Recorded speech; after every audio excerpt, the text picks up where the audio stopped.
네, 여러분의 저녁 파트너 김종석입니다. 노조 폭력과 불법을 알면서 방치하면 그게 국가인가? 윤석열 대통령이 오늘 건설 현장 강성 노조에 대해서 건설 노조 폭력, 건폭이라는 표현까지 써가면서 엄단 의지를 밝혔습니다. 민주당은 반면 노란봉투법 강행 처리로 맞불을 놨습니다. 저희가 이 소식을 준비했습니다. 예, 그리고 오늘도 여러분의 댓글 기다립니다. 뉴스탑10 유튜브 생방송에 의미 있는 댓글 남기시면 저희가 소개도 하고 질문도 받아보겠습니다. 멀리 가지 마십시오. 1분 뒤에 바로 돌아옵니다.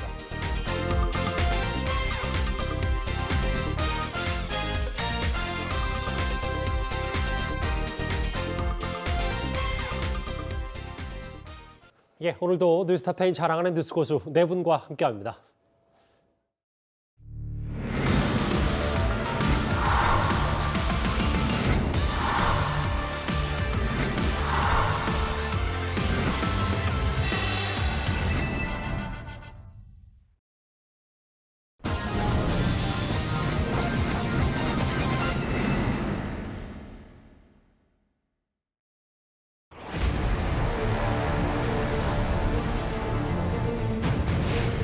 건설 현장에서는 강성 기득권 노조가 금품 요구, 채용 강요, 공사 방해와 같은 불법 행위를 공공연하게 자행하고 있습니다. 불법 행위를 집중 점검 단속하고 불법 행위가 드러나는 경우에는 법에 따라 엄정하게 조치해야 합니다.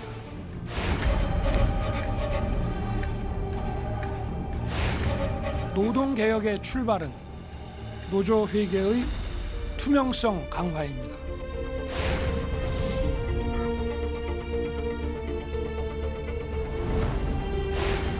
회계장부 비치 보전 결과를 제출하지 않은 120개 노조에 대해 무관용 원칙으로 엄정 대응할 계획입니다.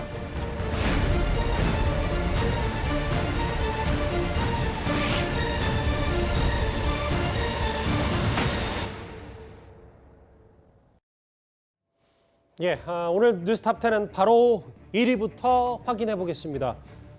1인 원래비 2억 넘게 뜯긴 사람도 있습니다. 집권 2년차에 선포한 3대 개혁 가운데 하나인 게 바로 노동개혁입니다. 이 노동개혁에 대해서 윤석열 대통령이 본격적인 행동에 나섰는데요. 노조의 문제를 정리하지 못하면 앞으로 청년들의 미래가 없다고 윤 대통령은 판단한 듯합니다. 좀 더 구체적인 대통령실의 목소리부터 먼저 듣고 오겠습니다. 윤석열 대통령은 오늘 국무회의 직후에 관계 장관들로부터 건설 현장 폭력 현황과 실태를 보고받고 건설 현장의 갈취, 폭력 등 조직적 불법 행위에 대해 검찰, 경찰, 국토부, 노동부가 협력해서 강력하게 단속하라고 지시했습니다.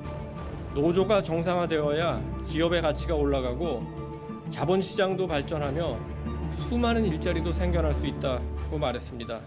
기업이나 산업에 엄청난 영향을 미치는 노조의 회계 투명성이 뒷받침되지 않고 부패하게 되면 기업의 납품 시스템 등 기업 생태계 시스템이 모두 왜곡되기 때문에 철저하게 출처와 용처를 파악해야 한다, 이렇게 강조했습니다. 이례적으로 생중계까지 된 오늘 윤석열 대통령의 국무회의 발언, 특히 노조를 겨냥했습니다.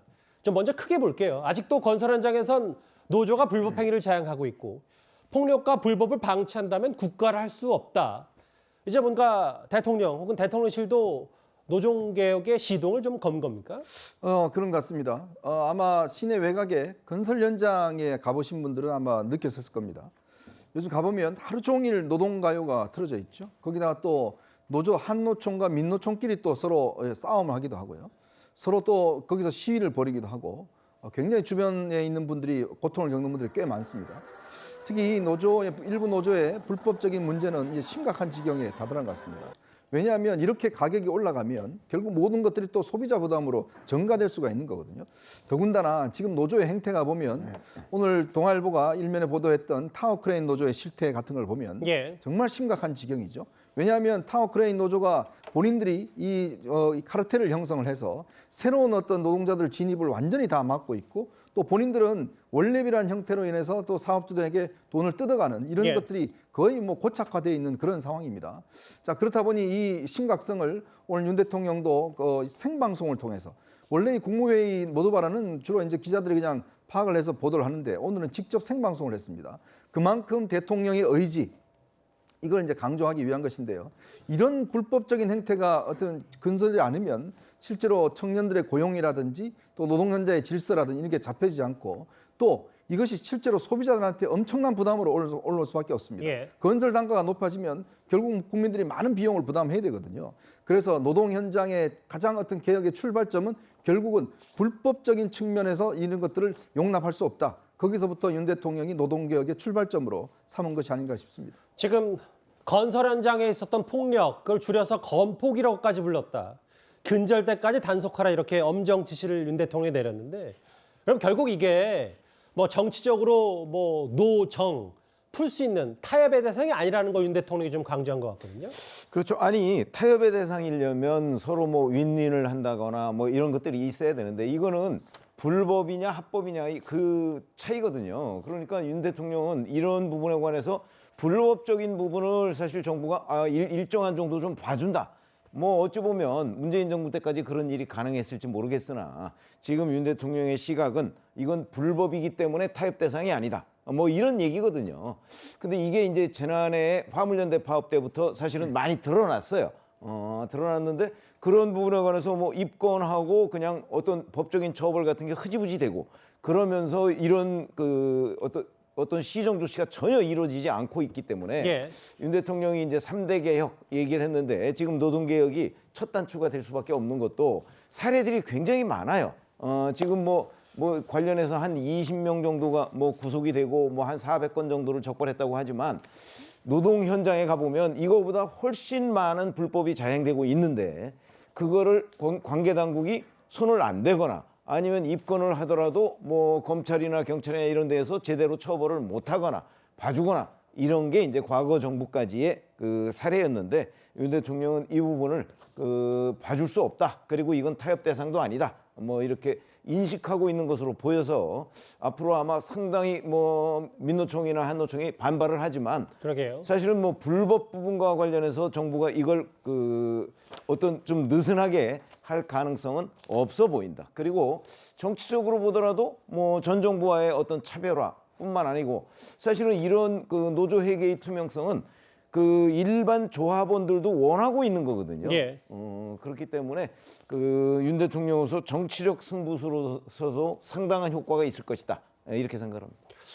건폭, 새로운 용어까지 윤 대통령이 오늘 직접 언급했습니다. 그러면 실제 건설 현장 사례를 저희가 하나하나 짚어볼 텐데요. 윤석열 정부는 이 건설 현장에서 타워 크레인 기사들이 받는 뒷돈, 이른바 원래비를 오늘 콕 집어서 문제를 삼았습니다. 노조에 소속되지 않은 크레인 기사들이라든지 이런 사람들을 좀 고용할 수 있는 채널을 좀 만들었으면 좋겠다. 이런 목소리도 현장에서 나오는 것 같은데요. 크레인 같은 경우는 현재는 자격자가 한 22,000명이 됩니다. 근데 전국에 세워져 있는 돌아가는 크레인이 한 5,000개가 조금 못 되는데 지금 이 건설 노조에 소속된 4,000명이 사실은 전부 독점을 하고 있습니다. 그리고 비노조에 대해서는 타워 크레인을 쓰고 있으면 그 밑에 가서 망치로 크레인을 막 두들기고 흔들어가지고 결국은 공사 현장의 위험을 유발하면서 다 쫓아내는 이런 것들을 지금 건설 노조들이 자행을 하고 있는데요. 그러면 노조에 들어가서 크레인 조종실에 앉으려면은 노조에 가입비로 4천만 원을 내고 타워 크레인 조종석에 앉아야 되는 그런 상황입니다. 강도 높은 제재와 함께 그 이후에 정상적인 수요와 공급의 질서에 대해서 저희들이 대안을 마련해 가겠다. 오늘 원희룡 장관이 현장의 상황을 상당히 구체적으로 하나하나 기자회견 때 설명을 했어요. 실제로 국토부와 경찰청이 좀 조사한 바에 따르면 원래비, 그러니까 뭐 촌지 같은 뒷돈을 노조원들에게 주는 게 많게는 2억 넘게 1년에 받은 그런 타워 크레인 노조원도 있다고 하더라고요.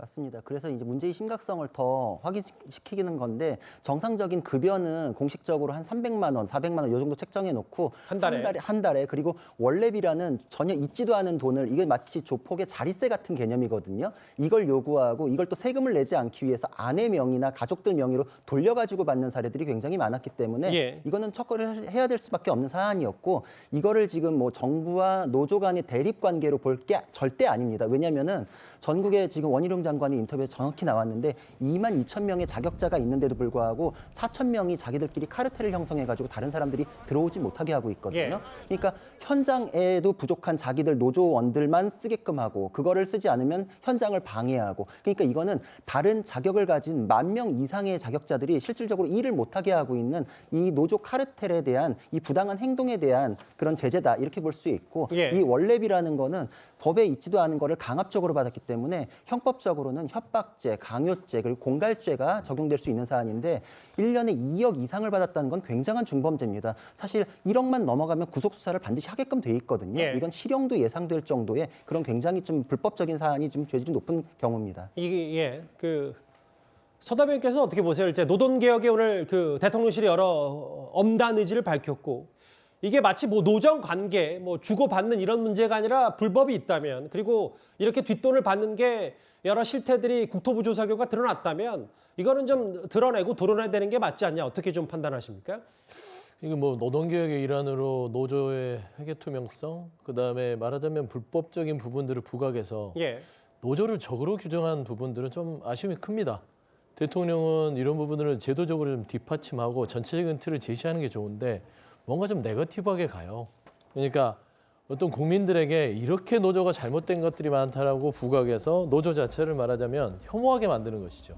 근데 혐오의 정치 부분에 있어서는 대통령은 좀 화합의 정치를 보여주는 게 어떨까. 물론 국토부 장관이 원희룡 장관 얘기할 수 있습니다. 이런 불법적 부분 고쳐야 됩니다. 저도 동의하고요. 그리고 불법이나 뭐 어떤 이런 원래비 같은 부분들도 솔직히 이게 관행이 나쁘게 이루어졌다면 개선을 해야죠. 그러니까 개선이라는 것은 제도적으로 바꿔가면서 차근차근 가야 되는데 지금 오늘 대통령께서 하는 말이 불법과 이런 부분들을 방치하면 국가냐? 맞는 말이죠. 근데 제가 봐서는 아직도 검찰총장의 지위에서 뭔가 조금 더 업그레이드가 되지 않은 좀 아쉬운 부분이 있지 않냐라는 좀 말씀을 드리고 원래비 같은 것도 그렇습니다. 지금 보면은 뭐 뉴스에도 나와 있지만 1심 재판부는 원래비는 근절해야 될 부당한 거래라고 했지만 2심 재판부는 원래비는 수십 년간 지속된 관행, 사실상 임금 성격이라고 했어요. 그래서 원희룡 장관께서는 대법원 판결 지켜봐야 된다, 법적으로 하긴 했지만 분명히 말씀드리면 노조에서 잘못된 부분은 고쳐야 됩니다. 하지만 이렇게 노조를 아예 적으로 규정하고 혐오의 어떤 집단으로 이렇게 이분법적으로 국가를 운영한다면 노조가 없어진다고 해서 경제가 좋아지겠습니까? 그런 부분들은 좀 접근 방법을 조금 대통령답게 했으면 좋겠다라는 말씀 좀 드립니다. 오늘 그 동아일보 보도 내용 저희가 화면에 한번 띄워보고 인용을 좀 해볼게요. 노조원 친척 아니면 가입이 안 된다는 말을 들었다. 다른 일자리 알아봐야 될 것 같다. 작년 말에 자격증을 얻었지만 크레인 기사 김모 씨 이렇게 얘기했고요. 자격증 따고 5년간 노조 파업할 때 2, 3일이라는 게 전부다. 지금은 서울에서 퀵서비스하고 있다. 퀵서비스 기사 박모 씨, 무려 6년 전에 자격증을 취득했는데 또 하나 요즘 얘기를 해볼게요. 목수인 35살 조모 씨는 3년 전에 자격증 따고 이력서 40군데 넣었지만 다 퇴짜였다. 3년간 타워 크레인 근처에 얼씬도 못했다. 이런 원래비, 뒷돈 혹은 이 강성노조의 기본적인 끈끈한 카르텔 이걸 좀 뭐 엄단하겠다는 건데 여러 사례와 실태들이 좀 고스란히 있네요. 그러니까 뭐 좀 전에 서 대변인 이야기했지만 화합하라 그러는데 이걸 어떻게 화합을 할까요? 적당히 원래비 인정해 줄까요? 인정해 주고 적당히 폭력 인정해 주고 적당히 봐주고 그렇게 해서 문제가 해결될 문제는 아니지 않습니까? 왜냐? 지난 문재인 정부 5년 동안 노조가 그렇게 불법 파업을 했는데 봐주고 하면서 그게 쌓여서 지금 이게 골마 터진 거 아니겠습니까? 지금 좀 전에 저는 사연을 들으셨지만 정말 많은 분들이 힘겹게 다시 돈을 들여서 자격증을 따도 자 거기 들어가려면 당신은 노조원이 아니니까 6개월 동안 시위 참가해. 그 점수 매겨서 또 한 3천만 원, 4천만 원 갖고 오면 그거 가지고 입시켜준단 말이죠. 자기들끼리 카르텔을 형성하고 왕국을 형성하고 또 시위에 동원하고 다 체크하고 도대체 이런 게 지금 우리 사회에서 용납된다는 게 말이 되겠습니까? 즉 우리가 타협을 하더라도요. 예. 기본적으로 전제가 있습니다. 불법을 저지르지 않는 전제 속에서 이루어져야 되는 것이거든요. 그거를 해야 된다고 정부를 구성하고 우리가 대통령을 뽑은 거 아니겠습니까? 자, 그렇다면 윤 대통령 입장에서 보면 이런 것들을 지금 노조하고 타협하고 적당히 한다? 또 안 되죠. 똑같은 일이 벌어질 겁니다. 그렇기 때문에 불법에 대해서는 엄격하게 제도적으로 만들고 또 이런 현재 벌어지고 있는 부분에 대해서는 강하게 단속을 해야지만이 안 하는 거 아니겠습니까? 그렇기 때문에 저는 지금의 이 일이 일부에서 뭐 반발이 있고 하지만 우리가 어떤 사회든지 정상적으로 가기 위해서는 예. 고통이 따를 수밖에 없습니다. 예. 그리고 많은 사람들이 일부 특혜 보는 사람이 있겠지만 많은 사람들이 피해를 보고 있잖아요. 새롭게 진입하는 사람들 아예 진입을 못하고 있지 않습니까? 그걸 정부가 방조하는 것은 저는 정부의 책임을 어떤 면에서 회피하는 것이다 이런 생각이 듭니다.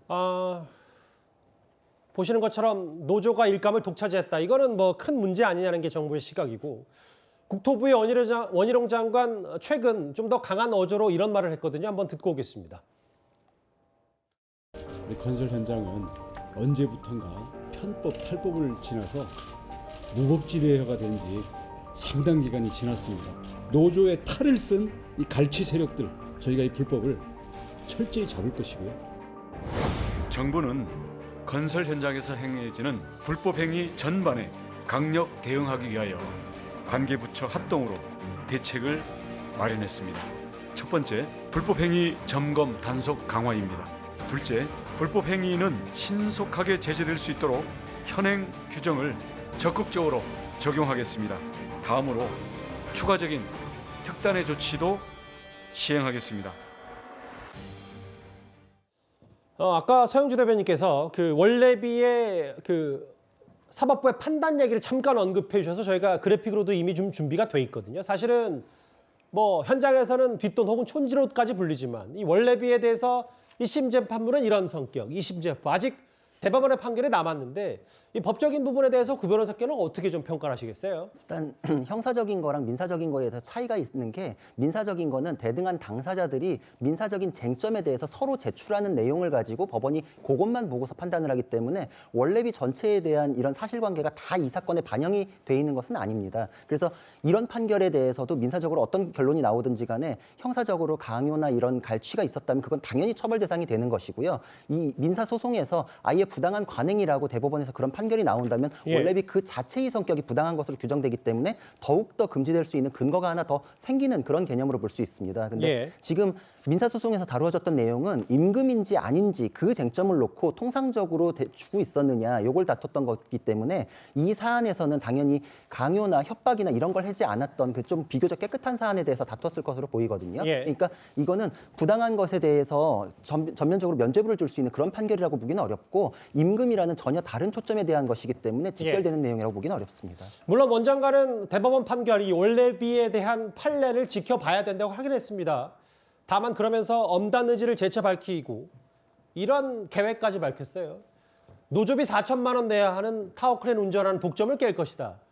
혹은 원래비를 이렇게 받으면 3월부터 즉시 자격정지를 할 거고 추후 면허 취소도 국토부가 추진하겠다. 그러면 노조에 가입하지 않은 비노조 타워크레인 기사들 일감 확보 방안도 강구하겠다. 노조와 비노조, 건설노조와 비건설노조에 대한 이런 차별, 말도 안 되는 현장의 부조리를 국토부 스스로가 좀 타파하겠다. 특단의 조치까지 좀 이런저런 얘기를 오늘 원장관이 직접 얘기를 했거든요. 잘 지켜보겠습니다. 그리고 정부가 또 하나 문제를 삼는 게 있습니다. 노조 재정을 더 투명하게 하겠다면서 각 노조에게 회계장부를 제출하라고 했는데 절반이 넘는 노조가 이를 내지 않았습니다. 사실 작년 말부터 정부가 좀 세금이 들어가는 세금이 투입된 노조에 대해서는 회계장부를 좀 공개하라고 했는데 보니까 총 327곳 가운데 절반 밑으로만 냈거든요. 이것 때문에 꽤 논란이 좀 어제 오늘 많았던 것 같아요. 그렇죠. 뭐 민노총 같은 경우는 일부 이제 산별 노조나 이런 곳에 그 부분을 제출하지 말라 이렇게 뭐 지시를 했다는 보도도 있습니다. 근데 이제 저게 그런 것 때문에 일부는 뭐 표지만 제출하기도 하고 뭐 내용은 거의 알아볼 수 없을 지경으로 제출을 하거나 아니면 아예 제출을 안 하거나 그 중에서는 뭐 그 공무원 노조나 아니면 교사 노조, 공기업 노조 약간의 그 공공성을 띠고 있는 노조들도 마찬가지로 저기에 포함이 돼 있다. 예. 뭐 이렇게 돼 있는데 잘 아시다시피 노조가 사용하는 데는 우선 노동조합원들의 조합비를 가지고 사용하는 게 있고요. 그다음에 이제 정부나 지방자치단체가 지원하는 일종의 정부 보조금 형태 두 가지가 있습니다. 예. 그러면 감사원법 같은 데 봐도 정부가 지원하는 보조금 같은 경우는 감사원이 충분히 감사를 할 수가 있어요. 근데 그런 부분에 관해서 현재 감사가 제대로 이루어지지 않았고, 그러니까 정부가 뭐 예를 들어서 수억 원이나 수십억 원을 지원하고서도 이 돈이 어떻게 쓰이는지에 대해서 아무도 통제 장치가 없어요. 예. 하는 이런 부분. 그러니까 이거 이제 깜깜이라고 하는 거죠. 그다음에 일반 조합원들도 자기가 돈을 내서 그 조합을 운영하는데, 자, 그 돈이 어디로 쓰이는지에 대해서 제대로 투명성 있게 공개를 안 해요. 이것도 사실은 공개하고 그 정부에다가 그 회계 같은 걸 제출하도록 되어 있습니다. 근데 그것도 그동안 뭐 이제 고용노동부나 아니면 국토교통부 같은 데에서 제대로 이 부분에 대해서 감시를 안 한 거죠. 그래서 이번에 이제 윤석열 대통령을 비롯해서 원희룡 국토교통부 장관, 뭐 이정식 노동부 장관, 뭐 이런 부분을 제대로 그 법에 규정된 대로 하겠다. 그리고 법에 어긋나는 경우에는 용납하지 않겠다. 예. 뭐 이런 얘기를 하고 있는 거기 때문에 예. 제가 보건대 뭐 노조나 이런 데서 아무리 반발을 하더라도 반발하고 있는 사람은 지금 노조 지휘부라고 저는 생각을 해요. 예. 노동조합원이나 아니면 관련 법 규정에 따라서 정부나 뭐 이런 곳에서 충분히 저 부분에 대해서 제재할 가능성이 높고, 또 결국은 정부 쪽이 아마 그 이런 부분에 관해서 관철시킬 가능성이 저는 매우 높다. 그리고 여론의 지지 또한 있을 것이다, 이렇게 봅니다. 뭐 이거 내라고 했더니 정부가 아예 그 내지 않은 곳도 있고 냈더라도 표지만 제출한 데가 있다. 절반 가까이가 절반 넘게 안 냈고, 이거를 과태료를 물거나 혹은 정부는 앞으로 회계 투명성 노조가 확보가 안 되면 정부 지원을 끊겠다는 예고까지 좀 했거든요. 근데 이제 노조의 반발 얘기도 좀 들어봐야 돼요. 그 지난 작년 말부터 그 여당이든 혹은 일부 언론 보도를 통해서 아니 노조비로 어떻게 장학사업 뭐 1억 넘는 1억 가까운 이제 뭐 한 명은 아니지만 몇몇 장학 캠프, 영어 캠프를 간 건 좀 문제 아니냐 얘기했더니 양대 노총은 국회의원 해외 출장비가 100억 이상이다. 국내 영어 캠프 1억 문제 삼으면 자신부터 돌아보라 이렇게 맞받아쳤는데 쉽게 이걸 뭐 회계 투명성 강조라고 낼 것 같지는 않거든요. 그러니까 제가 봐서는 좀 감정적 싸움 같아요. 뭐 국회의원 해외 출장비 100억 이상 쓰면서 우리 뭐 국내 영어 캠프 한 명 몇백 명 아이들이 1억을 뭐 문제 삼냐. 따지고 보면은 뭐 한 명당 뭐 한 뭐 50만 원, 30만 원, 뭐 100만 원 이렇게 되지 않겠습니까? 예.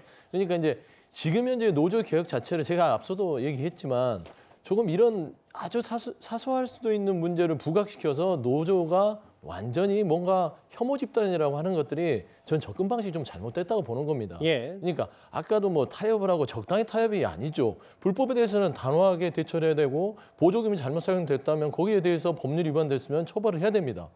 근데 노조의 회계 투명성 그게 국제 기준이라면 그렇게 해야 되는 것이고 그걸 바라는 사람들은 조합원이죠. 보조금하고 위탁사업 부분들은요. 이거는 횡령이 됐을 때는 법적 처벌을 받습니다. 그리고 이 노조에 가 있는 보조금, 위탁사업 부분은요. 이 나라 사랑이라는 이런 어떤 전산 시스템에 입력을 하게 돼 있어서요. 이런 한 장도 빼돌릴 수가 없어요. 그리고 나머지 일반에게는 노조에 있는 조합원들이 조합비를 내고 운영을 하는 겁니다. 예. 그러니까 노조의 투명 회계성 좋습니다. 하지만 노조가 투명 회계성을 강조를 해야 되는 이유는 노조를 정부가 불러서 노사정의라도 있잖아요. 예. 당신들 이렇게 정말 불투명하게 하면 조합원들도 그렇고 여러 가지가 당신들이 신뢰하지 않는다. 그리고 현장에서도 이런 식으로 불법과 편법이 펼치면 국민들 시각도 안 좋다. 이렇게 하면서 제도적 개선, 불법 부분은 잘라내고 이렇게 하면서 조금 더 연착륙을 해야 되는데 윤석열 대통령이나 윤석열 정부를 보면 그냥 강변도입니다. 그냥 몽둥이 들고 그냥 말 들어 할 때까지 그리고 국민들한테 이 집단은 정말 잘못됐어라는 이미지를 심어주면서 그냥 알겠습니다. 밀어붙이는 예. 그런 부분들은 정말 갈등을 부추기는 부분들에 있어서 상당히 아쉽다 그 말을 하는 겁니다. 근데 저는 그거에 대해서 반론이 있는 게 지금 제출하라고 하는 거는 법의 근거가 있거든요. 국회에서 이거 행정관청에서 감시 감독을 할 수 있게끔 조항을 만들어 주셨어요. 그러니까 회계장부 내라는 것도 법에 있는 거다. 예, 그렇죠. 노동조합법 27조의 규정이 있고 그 규정에 따라 가지고 내라 그랬는데 노동조합에서 안 내고 있거든요. 법을 어기면서 대화 타협을 정부는 기다리면서 계속 언제까지 해야 됩니까? 불법에 대해서 그리고 또 노조를 악마화한다 그러는데 그렇게 생각하는 사람 아무도 없어요. 행위에 대해서 잘못을 지적하는 것뿐이지 그거 전체로 노조가 악마화가 된다면 노조 전체가 지금 잘못하고 있다는 그런 전제가 돼야 되는데 아무도 그런 전제 깔고 있지 않거든요. 그러니까 지금 얘기한 건 법에 따라서 요구했음 법을 따라야지 따르지 않으면서 노조가 저런 식으로 노조 자율성을 침해한다는 프레임으로 가는 거는 옳지 않다. 이렇게 얘기할 수밖에 없습니다. 저도 한 말씀을 드려야 되는 게 그러니까 노조법에 그거를 내게 되게끔은 있습니다. 근데 그게 안 됐을 땐 과태료 처분이에요. 근데 의무화는 안 돼 있어요. 의무는 아닙니다. 왜 그러냐면 지난해 12월에 하태경 의원께서 대기업 공공기관 노조에 대해서 회계 장부를 내는 의무화를 하는 그 법을 냈습니다. 지금 발의된 상태고요. 논의는 안 됐지만 그게 의무화가 안 되기 때문에 일부 개정안으로 해서 국민의힘 하태경이 낸 상태입니다. 그래서 이런 부분들은 팩트 확인을 좀 해야 될 부분이 있다. 근데 회계 자료를 내라는 거는 추가 입법을 하려고 그랬던 거고요. 요구할 때 내야 한다라고 의무 조항으로 돼 있어요. 그거는 바로 잡아야 됩니다. 그러니까 내는 게 맞다. 뭐 일단 회계 투명성을 알아야 되니까 돈을 어디에 어떻게 쓰는지를 알아야 되니까 장부 내라 그랬는데 안 냈고 일단 양대 노총은 국회의원들 그 해외 출장비까지 거론하면서 이건 노조의 자율이다라고 얘기하고 있는데 글쎄요 윤 대통령 쉽게 물러나지 않고 엄단 의지를 오늘 재차 밝혔습니다. 그리고 사실 이거에 맞불 성격인지는 모르겠습니다만 오늘 야당 단독으로 이른바 노란봉투법이 국회 환경노동위원회 문턱을 넘었습니다.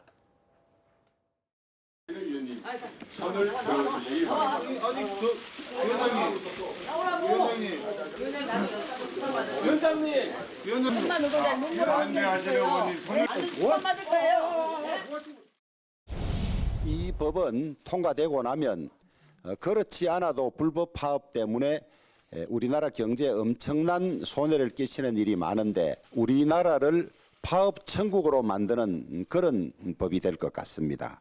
거부권 행사를 적극 건의할 예정입니다.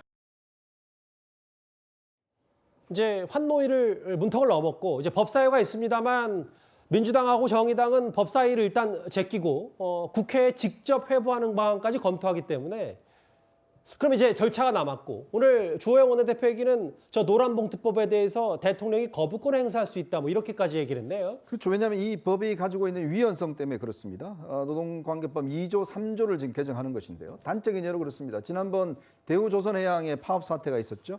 하청업체가 파업을 했습니다. 근데 본사에 와서 파업을 하니까 모든 공장이 다 중단이 됐습니다. 그 며칠 동안 하면서 피해액이 거의 수천억 원에 달했어요. 자, 그런데 지금 현재 법으로는 처벌될 수가 있죠. 근데 노란봉투법이 생기면 처벌 못합니다. 왜냐?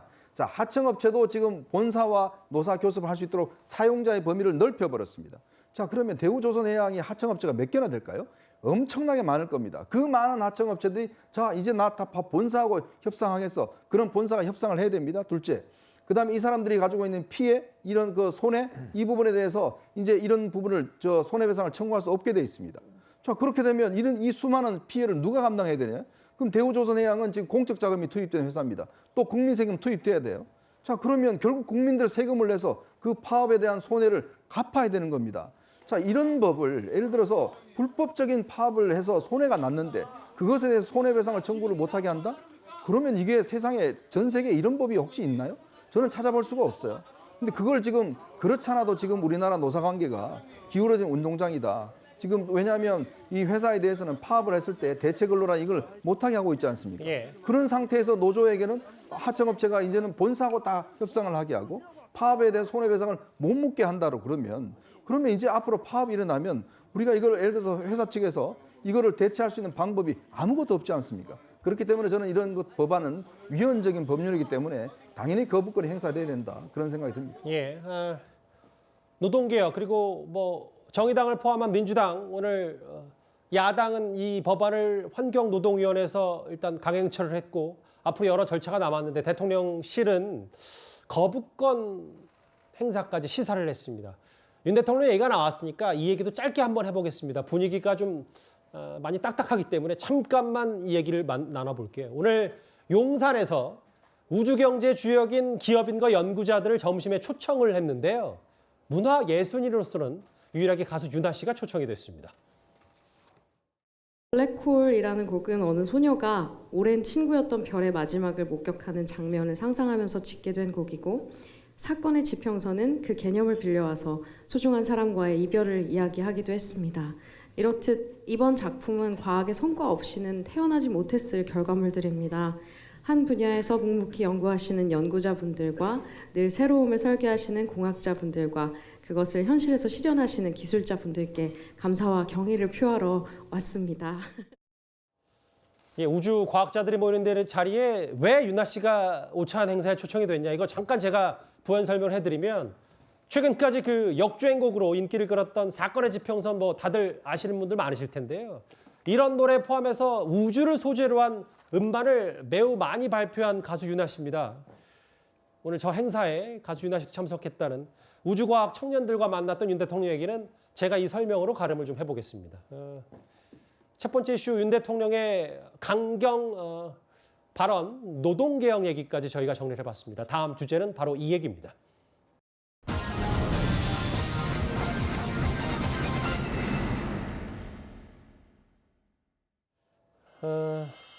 김건희 여사 얘기입니다. 오랜만입니다. 작년 1월 기억하시겠지만 대선을 앞에 두고요. MBC가 김건희 여사의 이른바 7시간 녹음 파일을 일부 공개하면서 정치권의 공방이 꽤 뜨거웠었습니다. 그로부터 1년 뒤가 대략 오늘쯤인데, 당시 방송되지 않았던 미공개 녹취가 뒤늦게 한 언론을 통해 알려졌습니다. 야, 화술이 대단하다. 이분하고 대화를 하면 누구나 빨려 들어갈 수밖에 없겠구나. 서울의 소리로부터 제대로 된 월급을 받지 못하고 있다. 이러다가는 상황이 굉장히 어렵다고 하니 김건희 대표가 그렇게 되면 어디 캠프에서도 일하시면 어떻겠냐는 취지로 마치 기자를 매수하려 한 듯한 그런 의혹을 보여주기 위해서 방송을 낸 것은 적절치 않다고 생각합니다.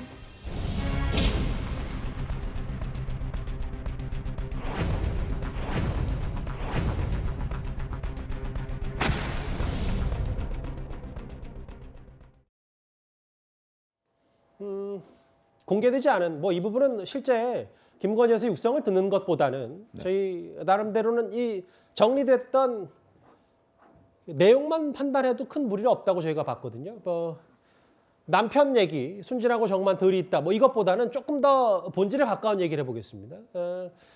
남편이 고발 세조했다는 시기에는 수수 4월 3일 병원 기록도 있다. 우리 남편은 고소 말리는 사람이다. 이 얘기도 좀 있고요. 또 한번 보겠습니다. 공개되지 않았던 당시 작년 1월에 서민적인 게 아니라 그냥 서민이다. 제일 서민이야 여기는.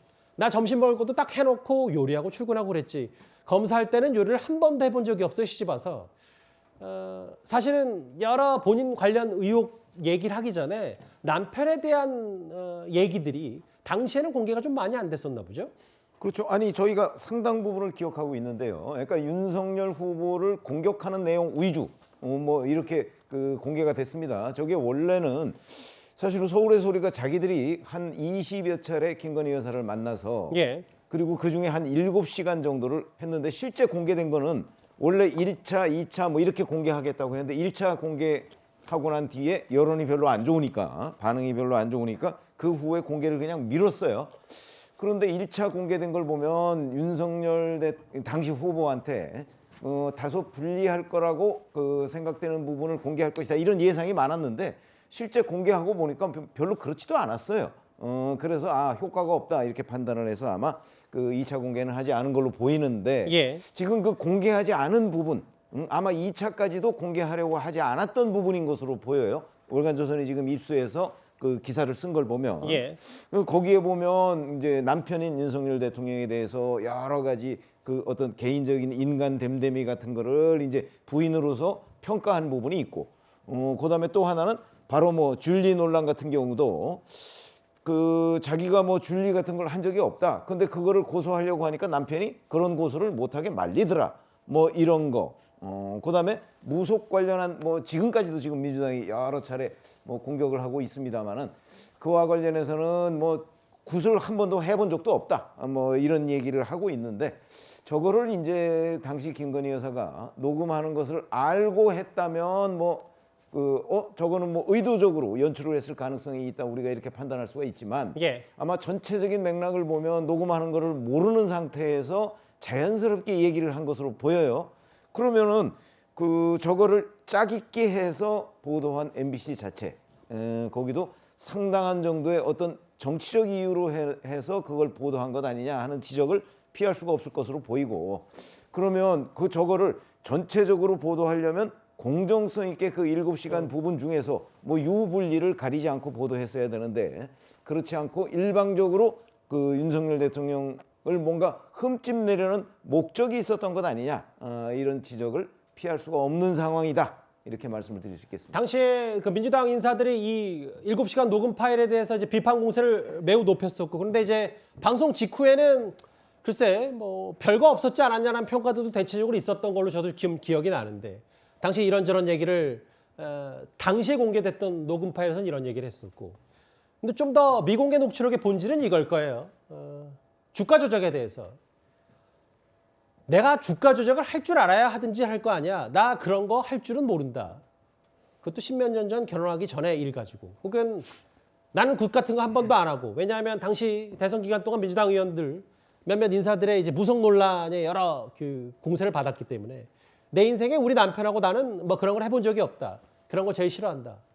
물론 뭐 이것도 김건희 여사의 당시 주장이긴 합니다만 실제로 이런 게 뒤늦게 공개되면 또 김건희 여사가 주가 조작에 대해서 어떻게 생각하는지를 좀 다시 한번 소환할 수 있게 된 셈이 됐어요. 그렇죠. 지금 그 당시에는 좀 믿고 있는 사이라고 생각하고 편하게 얘기했을 때 되게 진솔하게 한 내용이니까 신빙성이 높기도 하고, 또 MBC의 편향성을 여기서 한 번 더 알 수 있는 게 1차, 2차로 방송하겠다 그랬는데 이런 유리한 내용들이 있는 건 싹 다 뺐고, 또 김건희 여사의 인기가 올라가니까 두 번째 방송은 아예 취소해버렸거든요.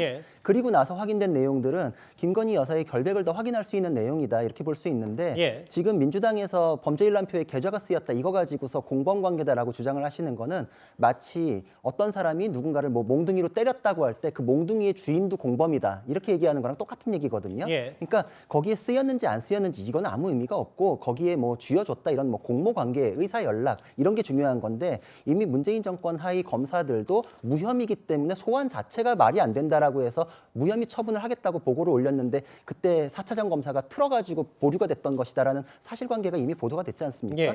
주가 조작에 대해서 굉장히 쉽게들 생각하시는데 주가 조작이 굉장히 어렵습니다. 반드시 설계자가 있어야 되고 실행위자들이 있어야 되는데, 민주당 주장대로라면은 거기 계좌가 90개가 쓰였거든요. 그럼 그 90개가 다 공범이다라는 주장이 돼야 되는데, 그럼 뭐 100명 이상이 가담한 주가 조작이라는 건 사실 그거는 범죄를 조직하는 그런 주가 조작일 수가 없거든요. 이미 그냥 뭐 만인이 아는 상황이 돼버리니까 그런 식의 주가 조작이라는 건 개념상 있을 수도 없고, 정말 이거에 대해서 제대로 짚으려면은 의사 연락이라는 부분에 대해서 더 집중하셔야 되는데 그런 내용이 전혀 나온 바가 없기 때문에 그냥 부당한 공세일 수밖에 없다, 이렇게 생각이 됩니다. 공개되지 않았던 녹음 파일, 녹취록에 저런 내용이 좀 있었군요. 근데 최근 민주당, 특히 뭐 강경파인 정청래 의원은 김건희 여사 주가 조작 의혹을 겨냥해서 뭐 당 최고위원회 때 이런 노래까지 들었었습니다. 12시에 만나요. 국민 CM송 한 번 더 듣겠습니다. 12시에 만나서 주가 조작, 둘이서 만나요 통정 매매, 8만 주 3,300 도이치 주가 조작, 주가 조작, 우리 기술 주가 조작, 짜릿한 주가 조작, 도이치와 함께했어요. 우리 기술도 잊지 마세요. 계속해서 민주당은 특검을 주장하고 있고, 주가 조작 의혹에 대해서. 이것도 아까 거듭 말씀드리지만 김건희 여사가 주장입니다. 아까 공개되지 않았던 녹음 파일, 그리고 당시 여러 편한 대화였다면 뭐 본인이 이거에 대해서 굳이 거짓말을 할 필요가 있었냐라는 얘기, 논평까지 좀 들었는데 어떻게 좀 받아들이십니까? 윤석열 정부 들어서 참 이해할 수 없는 것들이 있습니다. 그러니까 말로는 뭔가를 인정하면서 행동은 그렇게 하지 않는다. 첫 번째, 최근에 이재명 대표 얘기를 좀 할게요. 대법원 판결에서는 이재명 대표를 5,503억에 대한 부분들을 인정을 했는데 검찰은 또 그거를 인정하지 않고 구속영장을 칩니다. 그러니까 결국에는 법원 판결 중요하지 않습니다. 그리고 이것도 마찬가지인 것 같아요. 잠시만요. 진짜 말씀 드려서 죄송한데 그 부분은 대법원이 선거법 위반 혐의로 이재명 대표가 이거를 인지하고 안 했나의 시점 문제였지. 그러니까 거의 사실 대법원 판결이 대장동 수익이 뭐 5천억 원이라고 규정했다. 이거는 또 법적인 시각은 다를 수 있으니까요. 그걸 한번 참고해서 다를 수 있는데 이런 예. 부분들을 아예 예. 그냥 뒤집어서 가고요. 그다음에 두 번째 최근에 도이치모터 주가 조작 사건 나왔잖아요.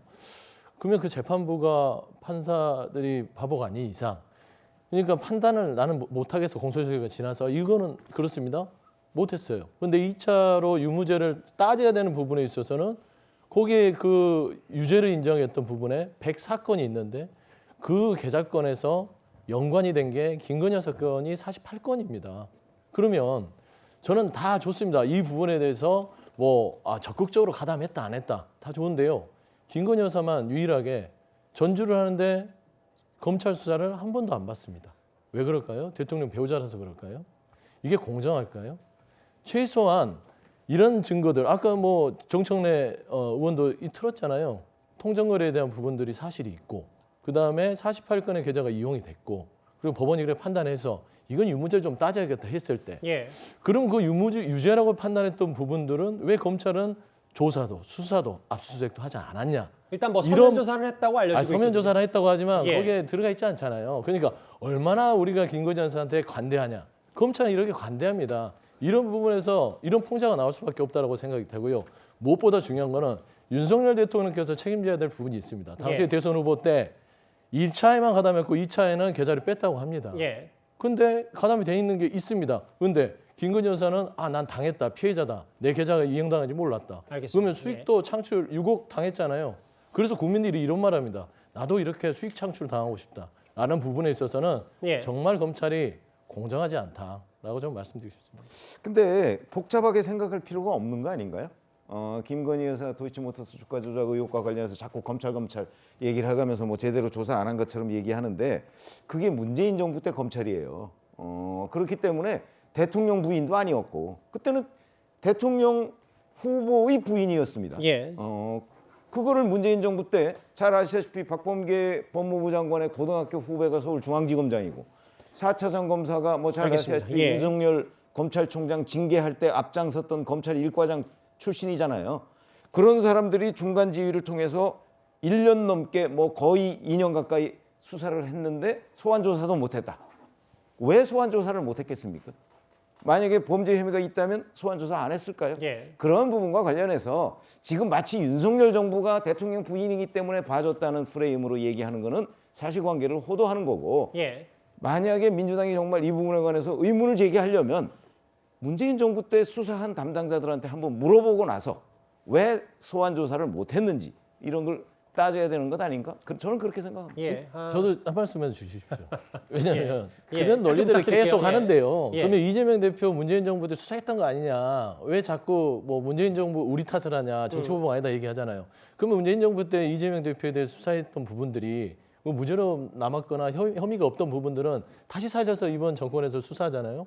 이건 또 무슨 경우입니까? 김건희 여사 무죄 그래요. 문재인 정부 때 그렇게 했어요. 하지만 법원에서 유죄 부분들이 드러나 있으면 수사해야죠. 그런데 대통령 배우자가 안 한다 이런 부분들에 대해서 이야기를 하는 것입니다. 일단 뭐 이게 계속 또 사실 도돌이표가 될 것 같아서 뭐 그 부분은 또 만약에 또 반론을 하자면 남욱 혹은 유동규 같은 두 핵심 대장동 일당 핵심 관계자들이 진술을 바꾸면서 수사의 급물살을 탄 거 아니냐라는 게 뭐 대체적인 시각이니까 이 부분 또 계속 논의하면 또 각자 발언권을 달라고 하시기 때문에 일단 이렇게 가름하고 서더변님께서 혹은 최병무 의원께서 하셨던 주장들은 다 논지는 시청자분들도 이해하셨을 거라고 믿습니다.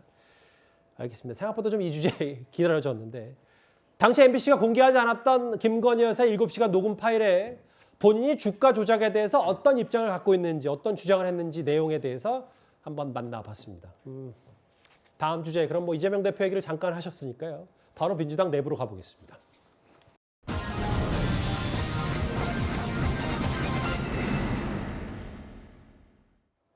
이재명 대표에 대한 체포 동의안 표결을 앞두고 오늘 민주당이 의원총회를 오후 3시부터 열었습니다. 일단 그 전에 민주당 이재명 대표에 대한 체포 동의 요구서가 오늘 국회에 도착을 했습니다.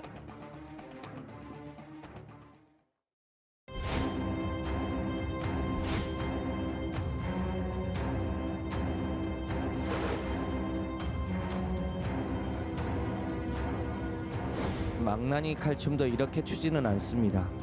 윤석열 대통령의 대선 경쟁자이자 유력한 대권 후보를 감옥에 집어넣겠다는 검찰의 답정너 수사에 국민들은 분노하지 않을 수 없습니다.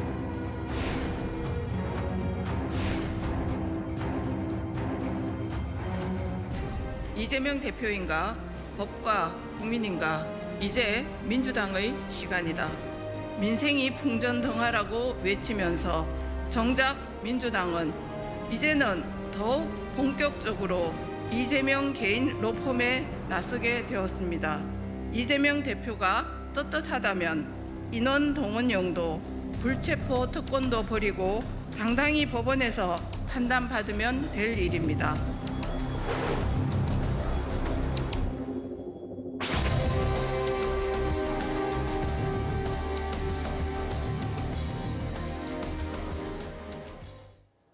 대통령이 사인한 국회의원 이재명 체포동의 요청 수신자 국회의장 이제 행정부에서 입법부로 넘어왔잖아요. 대통령 윤석열, 국무총리 한덕수, 국무위원 법무부 장관 한동훈 이렇게 오늘 체포동의안이 국회에 접수가 됐습니다. 다음 주 월요일 대략 체포동의안에 대한 표결이 예상이 되죠. 오늘 오후 3시부터 민주당 의원총회가 있었습니다. 이재명 대표는 지난 주말 소속 의원 전원에게 텔레그램 메시지를 보낸 걸로 알려졌는데요. 오늘 의원총회 직후에 나온 반응부터 먼저 듣고 오겠습니다. 이재명 당대표에 대한 검찰의 구속영장 청구와 정부의 체포동의안 제출이 매우 부당하다는 점을 의원들의 총의로 분명히 확인했습니다. 따라서 이 대표의 체포동의안 처리와 관련된 당론 채택 여부는 논의조차 할 필요가 없는 사안이라고 판단했습니다. 민주당 의원들은 모두가 자율적이고 당당하게 투표에 임해서 윤석열 검사 독재 정권의 무도한 야당 탄압을 함께 막아내자고 뜻을 모았습니다. 오늘 확인된 의원들의 이러한 총의가 27일 본회의 표결 과정에서 또 결과에서 흔들림 없이 반영될 것입니다. 일단 오늘 의원총회 결과는 오늘 박홍구 원내대표가 얘기했듯이 자율투표를 하기로 의견을 모은 듯한데 또 느낌은 부결적으로 당론을 모은 것 같기도 하고 제가 좀 어떻게 받아들이면 되죠? 자율투표로 부결시켜라. 이게 딱 결론인 것 같습니다. 지금 뭐 말 보면 그렇잖아요. 예. 말은 자율투표라고 이야기하지만 그 내용 자체는 다 부결시켜라는 그런 것이고 아마 이제 그렇게 이제 의견을 결정하겠죠. 왜냐하면 이게 당론으로 결정하기에는 부담스러울 테니까. 왜냐? 자, 민주당은요 지난 대선 과정에서 당의 공식 공약으로 불체포 특권 포기를 선언했습니다. 그렇다면 이제 그거에 대한 입장을 이야기를 해야 될 거 아니에요. 왜 우리는 포기를 했는데 지금의 상황에서 뭐가 달라졌는지 그런 부분에 대해서 뭐 검찰이 지금 정치검찰이라고 그래서 이거를 갖다가 뒤집는 것인지 또 이재명 대표도 그랬습니다. 지난 그 선거에 나와서 나같이 깨끗한 사람은 불체포 특권 걱정하지 않는다라고 이야기를 했습니다. 자, 본인은 떳떳하다고 이야기를 한 거죠. 그러면 본인의 주장과 검찰의 주장이 지금 맞부딪히는 상황이지 않습니까? 아마 의원들도 헷갈릴 겁니다. 누가 말이 옳은지 아마 민주당 의원들은 친전을 받아보고 도대체 누구의 말이 옳은지 헷갈릴 겁니다. 그러면 이 상황은 누가 판단해야겠죠? 우리 제도적으로는 법원이 판단하게 돼 있습니다. 예. 판사가 이 문제에 대해서 1차 판단하게 돼 있습니다. 그게 뭐냐? 바로 영장실질심사입니다. 1차적인 판단을 영장실질심사에서 판사가 판단하고 그 다음에 이거를 구속할지 말지 나중에 기소를 하게 되면 또 판사가 판단하겠죠. 예. 그러면 제3자가 판단하는 게 제일 공정하지 않겠어요? 지금 이재명 대표는 본인 입장에서는 나는 하나도 죄가 없다 이야기를 하는 것이고 검찰은 검찰대로 수사한 근거를 가지고 죄가 있다고 이야기를 하는 것이니 의원들 입장에서 보면 그 1차 판단을 받아보는 게 합리적이겠죠. 예전에 권성동 의원이 그랬던 것처럼 예. 저는 그것이 책임 있는 정치인의 자세라고 봅니다. 그리고 본인 입으로 불체포 특권은 정치개혁이다. 포기하는 것은 알겠습니다. 없애겠다 이야기했기 때문에 그 이야기를 최소한아마 지켜야 되는 게 아닌가 싶습니다. 물론 뭐 계속 권성동 의원 사례를 거론을 많이 하긴 합니다만 지금은 또 회기 중이기 때문에 뭐 여러 이재명 대표의 특단의 조치 없이는 어쨌든 체포동의안이 가결되든 부결되든 국회로 넘어간 상황은 맞기 때문에 일단 그렇긴 한데 오늘 의원총회 연단에 이 대표가 직접 선거왔거든요. 20번 동안 무죄를 호소했다. 대선이 끝나고 특수부의 수사가 들어올 거라고는 예상을 했지만 이렇게 검찰이 없는 죄를 만들 줄은 몰랐다. 뭐 분위기는 나쁘지 않았던 것 같고 뭐 알려진 바에 따르면. 근데 이것도 자율투표에 맡기긴 했는데 당론으로 부결을 채택한 것과 다름없지 않냐. 아까 이현정 의원께서 지적한 그 부분에 대해서는 어떻게 좀 판단하세요? 그러니까 뭐 박홍근 원내대표가 얘기했듯이 지금 검찰의 수사 자체가요. 그냥 묻지마입니다. 이재명 야당 대표에 대해서 나올 때까지 턴다. 사냥하듯이 하거든요. 그러니까 이런 부분에 있어서는 당론으로 거론할 조차 필요성을 못 느꼈다가 정확한 이번 의총의 결과입니다. 아하. 그래서 이거는 예. 자유투표로 그냥 가는 걸로 결정이 된 것이고요. 그 발언 와중에 나온 것들이 심지어 서른 의원께서도 부결 얘기를 하셨더라고요. 물론 다른 얘기도 했겠지만요. 이거는 누가 보더라도 지금 자꾸 불체포 특권을 내려놔라 이렇게 얘기를 하는데 그거는 좀 어떤 본인의 말에 대한 책임 부분에 있어서 말꼬리 잡기 같고요. 이 부분은 명백하게 헌장사에 없는 야당 대표에 대한 구속 수사를 노리는 검찰의 어떤 보복 수사가 분명합니다. 예. 그리고 저 있는 죄를 덮어서도 안 되겠지만 없는 죄 만들어서는 안 된다. 예. 저는 그런 의미에서는 이거는 분명하게 헌법에 보장된 어떤 정치 탄압에 맞서는 불체포 권한을 주장해야 된다라고 좀 말씀드립니다. 아니 그럼 그때는 왜 그러면 폐지한다고 그랬어요? 그때 1년 전하고 지금하고 상황이 뭐가 달라졌습니까? 그때 이거 폐지한다 이야기 안 하면 될 거 아닙니까? 했으니까 제가 문제 제기를 하는 거 아니에요. 꼬리 잡는 게 아니라 그때 본인들이 그거 정치개혁한다고 국민들에게 선전하고 자랑하고 다 했잖아요. 그러니까 제가 또 조금만 말씀드리면 예. 당시 얘기했던 거는 이재명 대표가 예. 당시 그랬죠. 모든 국회의원이 마찬가지일 겁니다. 여야가. 그러니까 당시 불체포 특권 부분에 있어서는 내려놓자라는 것은 특권을 내려놓기라는 예. 부분에 있어서 공약이고 그 부분을 보면 범죄 혐의를 정말 분명하게 소명이 되는 부분들 있지 않습니까? 예. 뇌물을 받았다. 이 돈을 이렇게 해서 받았다라는 게 있었다면 알겠습니다. 예. 이거를 방탄으로 뒤에 숨으면 안 되죠. 하지만 이번에 검찰이 428억에 대해서 단 1원이라도 받았다는 그 부분에 대해서 영장에는 적시하지 못했다라는 알겠습니다. 부분에서는 정치 탄압이다라고 주장하는 겁니다. 오늘 의원총회에서 그 연단에 서서 본인의 결백과 억울함을 호소한 듯합니다. 근데 이렇게 지금은 돌아가는 당내 분위기가 본인에게는 이재명 대표가 차갑지 않다고 판단한 걸까요? 오늘 이례적으로 취재진 앞에서 이 대표가 길게 말을 했습니다. 한번 듣고 올까요? 얘기했던 무슨 428억 그분 돈 얘기가 전혀 없지 않습니까? 지금까지 얼마나 무리한 언론 플레이를 통해서 저를 음해하고 거기서 무슨 부정한 이익을 취한 것처럼 공격을 했는지를 아실 수 있을 겁니다. 조그마한 기여를 한 누군가도 50억, 100억 또 조금만 도움을 준 사람의 아들도 수십억씩을 받았는데 제가 그 사건에 부정하게 관여했다면 이렇게 한 푼도 안 받았을 리가 없지 않습니까? 여러분께서 잘 판단해 보시기 바랍니다.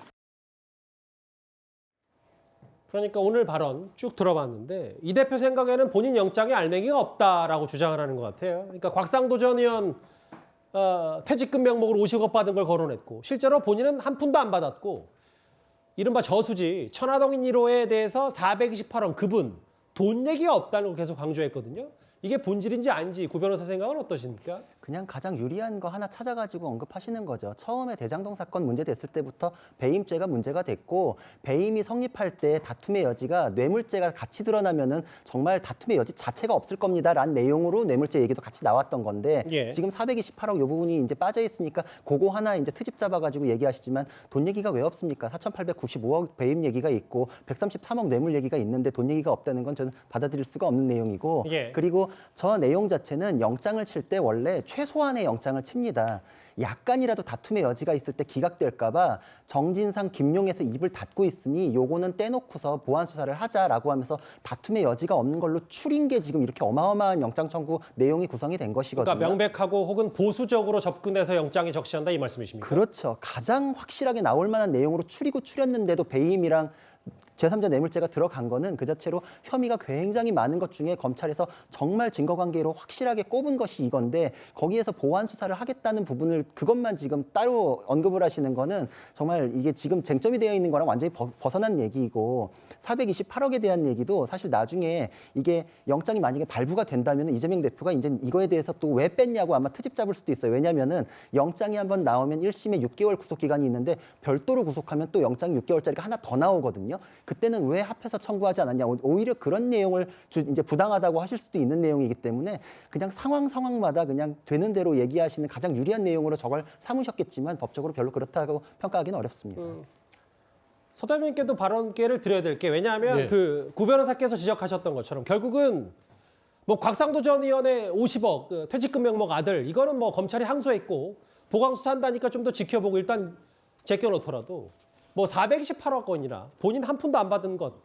근데 이거는 검찰이 영장이 적시한 건 본인이 직접 받았으면 그냥 뇌물죄겠죠. 뭐 제3자 뇌물죄는 그런 부분도 아니고 성남의 표시원금 의혹이나 혹은 대장동의 일당에게 너무 많은 특혜를 몰아줘서 성남시가 손해를 받았다.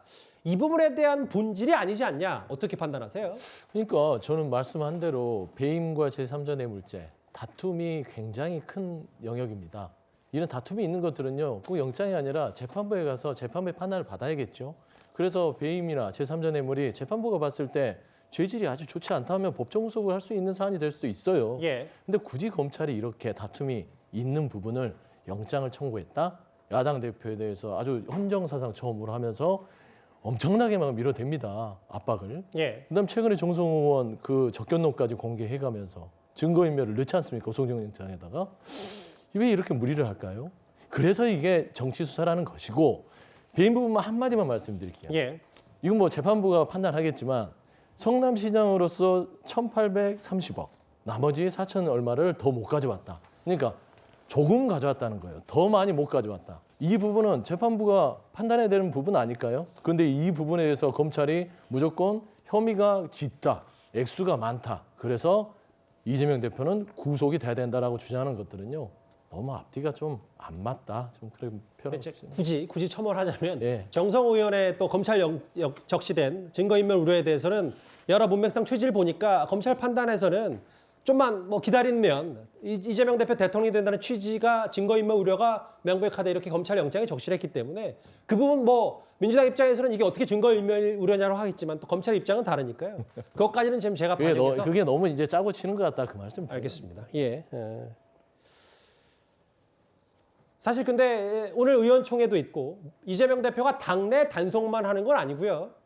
어제는 체포동의안에 찬성하겠다고 밝힌 정의당의 농성장까지 찾아갔습니다.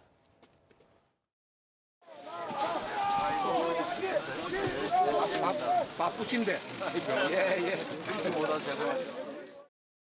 여야 간 합의로 통과되니 가장 바람직한데 정부 여당 측이 워낙 완강하게 반노동적인 태도를 취하고 있어서 이재명 대표가 불체포 특권을 폐지하겠다고 말했던 그 약속을 어떻게 이행할지 국민들이 지켜보고 있습니다.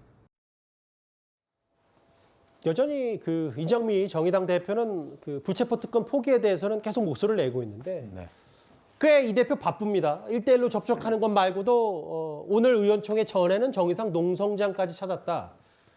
부결까지는 어느 정도 좀 본인도 자신을 좀 하는 겁니까? 체포동의안에 대해서?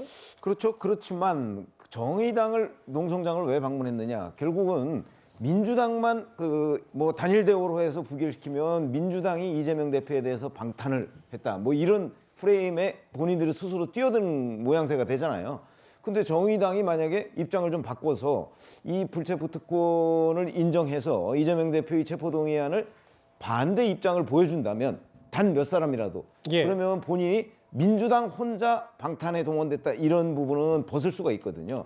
이재명 대표로서는 정치적 의미가 상당히 있죠. 아마 그래서 이제 노란봉투법 추진 부분에 가서 약속도 하고 농성장을 방문해서 뭔가 정의당과 교감을 좀 늘리려고 하는 것 아닌가 하는 그렇게 충분히 얘기가 될 수가 있겠고요. 그다음에 만약에 뭐 지금 이제 이재명 대표 등 민주당 지도부는 뭐 압도적인 부결 같은 걸 생각하고 있을 텐데 여기에 이제 이탈표가 몇 표냐에 따라서 또 의미가 좀 달라질 수가 있어요. 예. 만약에 압도적 부결이라면 이재명 대표로서는 정말 한시름 놓겠죠. 앞으로 뭐 한두 달 뒤에 또 어떤 일이 벌어질지는 모르지만 그러나 가까스로 부결이 된다. 이렇게 되면 또 이게 상황이 심각해질 수가 있거든요. 그래서 아마 이재명 대표는 정의당을 될 수 있으면 끌어들이고 그게 안 될 경우에는 민주당만이라도 단결해서 압도적으로 부결을 시키는 아마 그런 쪽으로 지금 이재명 대표가 움직이고 있는 것 아닌가 이렇게 판단이 됩니다. 이 대표 민주당 내부 단속 혹은 정의당도 찾아가고 여론전까지 펼치면서 체포동의안 전국에서 본인 목소리를 좀 내보고 있고 검찰의 부당성 계속 강조하고 있습니다. 이번 주제 마무리하기 전에 구 변호사께 이 질문 하나 드리고 마무리할게요. 대장동 일당의 핵심 인물 유동규 전 본부장, 사실 최초에 본인이 입장을 바꿔서 검찰에서 여러 진술을 했을 때 이 대표 천천히 말려 죽일 거라고 했거든요. 앞으로 유튜브를 통해서 본인도 정말 인간 이재명, 그리고 본인이 봤던 성남시장 이재명이 어떤 인물인지 하나하나 얘기하겠다, 뭐 이렇게까지 얘기를 했습니다. 그래서 형사사건 할 때 진실 알고 있는 사람 함부로 공격하면 안 되는 거거든요. 진실 알고 있는 사람은 어떤 식으로 공격하든지 그 진실에 보강되는 또 다른 진실을 얘기하게 되어 있습니다. 그래서 이재명 대표나 민주당 의원님들이 그렇게 공격했을 때 제가 처음부터 얘기했거든요. 모르면서 뛰어들면은 사건 망치는 거라고. 근데 이미 너무 건드려놨기 때문에 유동규 씨는 자기 말이 진실이라는 것, 그거에 보강되는 내용이 이런 사실관계가 있다는 거를 정말 구체적으로 계속 이제 앞으로 얘기할 수밖에 없는 상황이 됐어요. 예. 그리고 자기에게 범죄가 추가돼서 추가 기소가 되는 상황을 감수하면서까지 지금 얘기를 해왔기 때문에 뭐 돌이킬 수 있는 것도 아니거든요.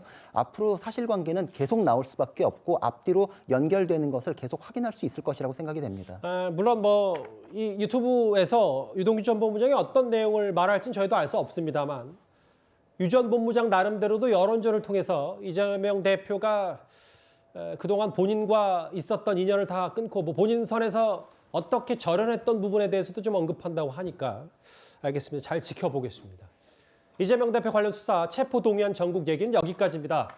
다음은 이제 국민의힘 내부로 가보겠습니다.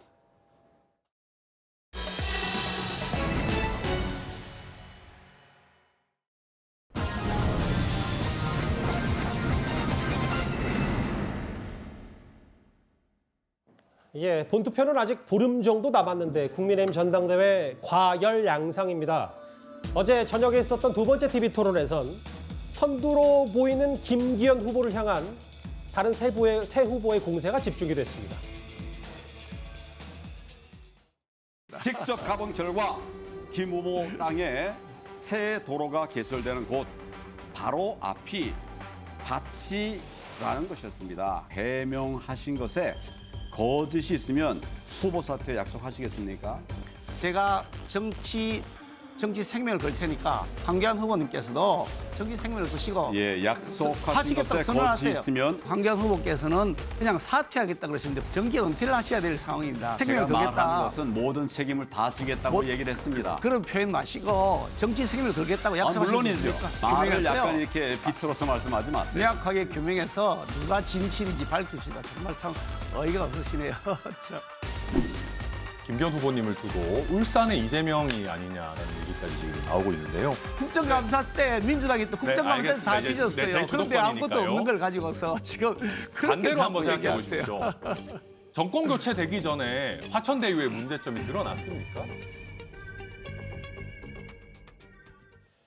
일단 어제 3대1 구도, 그러니까 김기현 후보를 제외한 나머지 천하람, 안철수, 황교안 이 세 후보가 꽤 많이 김기현 후보에게 공세를 펴봤는데 저는 특히 좀 눈여겨보는 게 황교안 후보요. 약간의 뭐 지지층이 겹친다는 얘기가 있고 과거에는 연대 얘기까지 나왔는데 가장 세게 매섭게 김기현 후보를 몰아붙이거든요. 어떤 전략입니까? 그렇죠. 지금 뭐 일단 황교안 후보와 김기현 후보 연대는 이미 물 건너 간 것 같습니다. 저 모습을 보면 아마 함께하기는 굉장히 힘들 것 같고 이 경선이 끝나고 난 다음에도 굉장히 후유증이 많이 남을 것 같아요.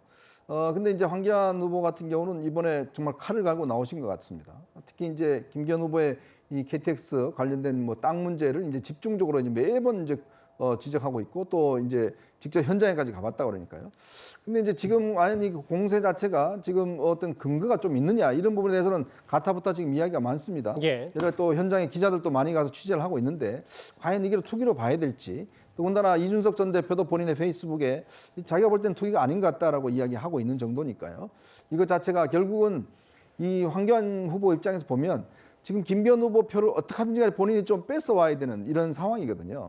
그리고 본인이 이번 기회를 통해서 뭔가 국민의힘의 내부에 뭔가 이제 안착을 해야 되는 상황이니까 본인의 어떤 만약에 결선은 못 가더라도 최대한으로 어떤 표를 늘려야 되는 이런 상황이니까 결국은 1등을 때린다. 이런 차원에서 아마 공세를 계속 이어가는 것 같습니다. 저 어제 두 번째 당대표 TV 토론 직후인가요? 김기현 후보가 국민의힘 선관위에 이거 좀 의혹 검증 좀 해달라.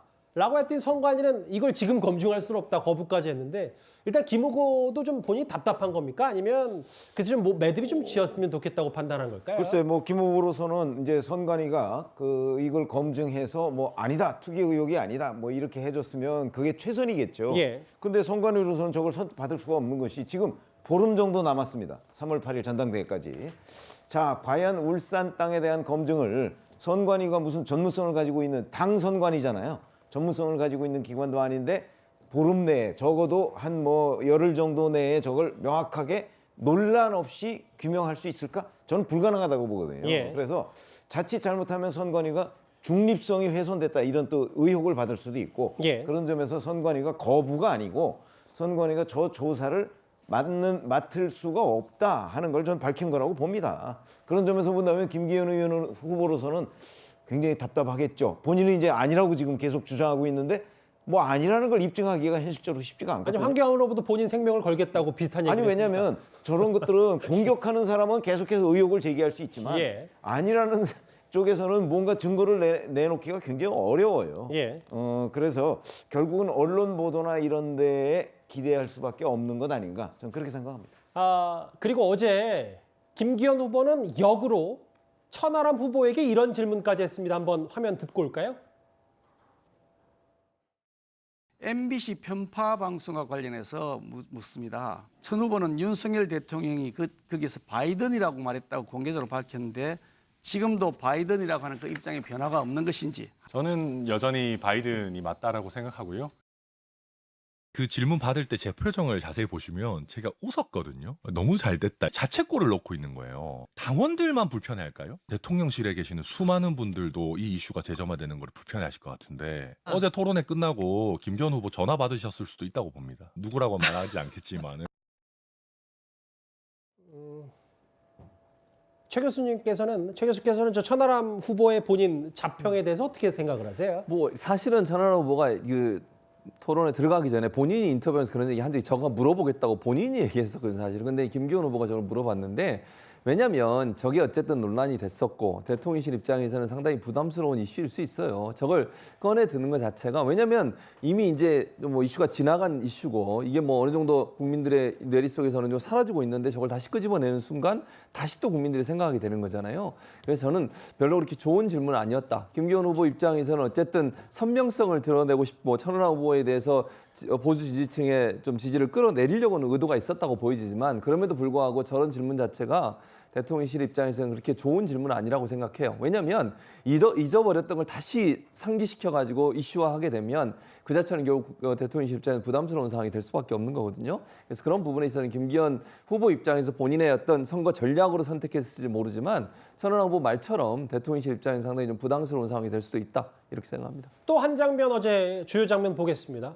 어제 토론회에서 뜻밖의 민주당의 현역 의원 이름이 거론이 됐습니다. 그 발언도 들어보겠습니다.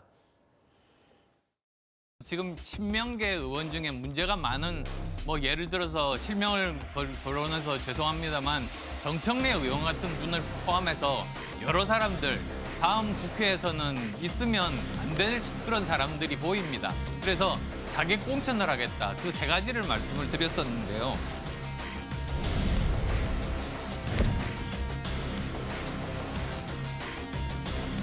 네가 와라, 안철수.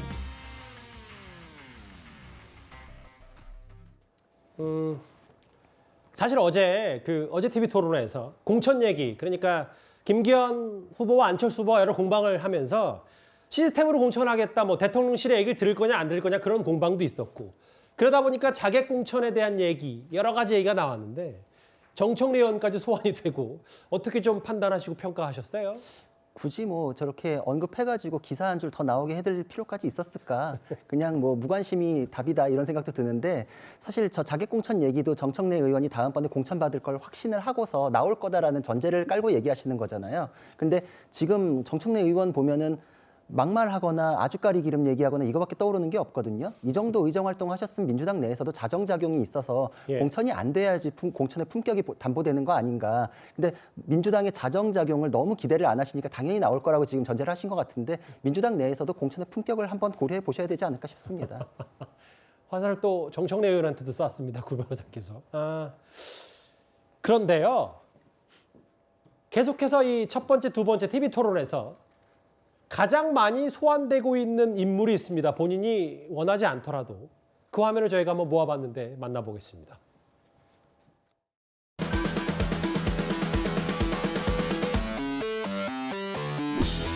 저희 당에서 필요하다라는 이유만으로 정치권에 넘어오신 지 그렇게 오래되지 않았을 한동훈 장관을 선대위원장으로 쓰겠다라고 하는 거는 당대표가 책임을 좀 떠넘기는 것이 아닌가, 그리고 좀 책임을 회피하려는 태도 아닌가. 바로 직전 법무부 장관이 선거의 총괄 관리를 담당했던 법무부 장관이 후보로 직접 뛰는 정도 수준이 아니라 선대위원장을 맡게 됩니다. 아마 공정성 시비가 걸릴 것 같습니다.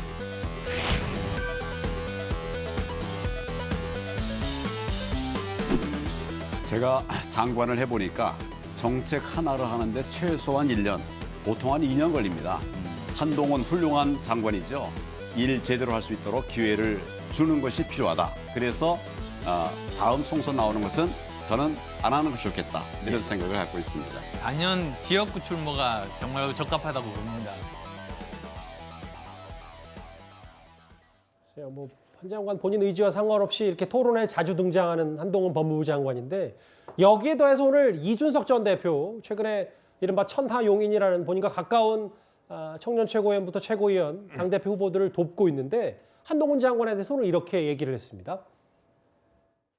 본인의 인지도나 아니면 대중적인 그런 기반을 바탕으로 해가지고 중량감이 있는 인물을 꺾거나 이러면 굉장히 큰 정치적 커리어가 될 것이고 도움이 되죠. 근데 춘천이 초등학교를 한동훈 장관이 거기서 앉았잖아요. 한동훈 장관이 워낙 도회적이고 이런 이미지다 보니까 연고가 있을 거라는 생각을 못 하시는 분도 있을 텐데 의외의 파급력이 있을 수 있다고 봅니다.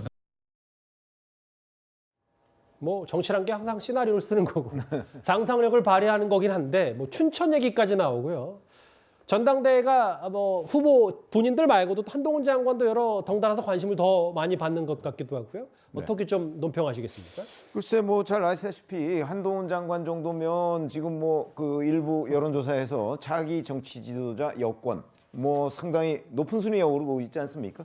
그러면 아마 내년이 2024년이니까 그쯤에는 뭔가 금배지를 달 수 있지 않을까 이런 예상이 많고요. 본인도 그 국회에서 그 정치를 할 것이냐는 질문에 현재는이라는 단서를 달아서 뭐 정치를 하지 않을 거라고 얘기는 했지만 그 단서에 따르면 출마할 가능성이 그 꽤 있다 이렇게 보는 게 맞죠. 다만 이제 그 장소가 뭐 수도권이냐 뭐 강원도 춘천은 사실은 본인은 거기서 태어나질 않았어요. 예. 아버지의 고향이거든요. 그렇기 때문에 본인 본적에 그냥 춘천 이렇게 돼 있을 뿐이죠. 그걸 뭐 선택해서 간다? 그건 뭐 이준석 전 대표 생각이고 보통 그 뭐 윤석열 대통령의 의중위는 전 더 중요할 거라고 봐요. 그러니까 그렇게 되면 아마 출마를 하게 될 경우에는 수도권 지역이 보다 적합하다고 윤 대통령이 판단하지 않을까 저는 그렇게 생각합니다. 예. 근데 이준석 전 대표는 본인 걱정해야 되는 거 아닌가요? 어디 출마할지 본인도 모르면서 지금 뭐 한동훈 장관 걱정할 상황이 아닌 것 같은데. 한때 그거 갖고 또 이제 노원병 출마도 기정사실화됐다가 홍준표 시장하고 또 설전도 있었는데 한동훈 장관 얘기 이번 두 번의 TV 토론에서 꽤 많이 회자가 됐던 인물이었습니다. 국민의힘 내부 얘기는 여기서 정리하겠습니다. 좀 시선을 돌려서 여기로 한번 가보겠습니다. 다음 주제 바로 만나봅니다.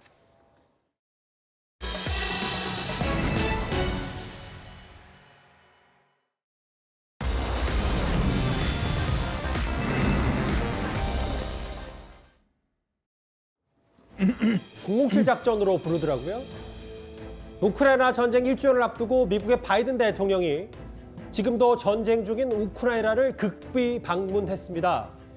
바이든 대통령과 젤렌스키 대통령이 수도원을 걸을 때에는 키이우 공습 사이렌까지 울리기도 했는데요. 먼저 영상부터 확인해 보겠습니다.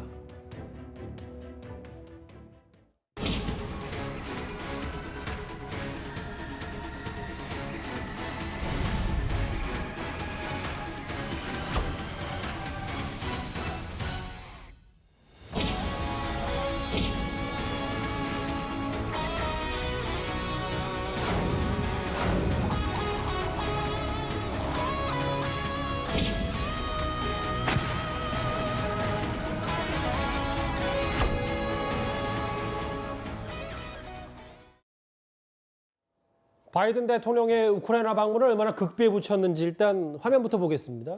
미국 워싱턴 시간으로 자정에 백악관을 빠져나온 바이든 대통령이고 보좌진 단 3명, 기자 단 2명만 동행을 했습니다. 이것 또한 나중에 워싱턴, 백악관이 밝히기로는 바이든 대통령이 워싱턴에 있다는 건데 그것도 떠난 지 거의 꽤 오래된 시각에 백악관이 이렇게 일단은 거짓말을 했거든요.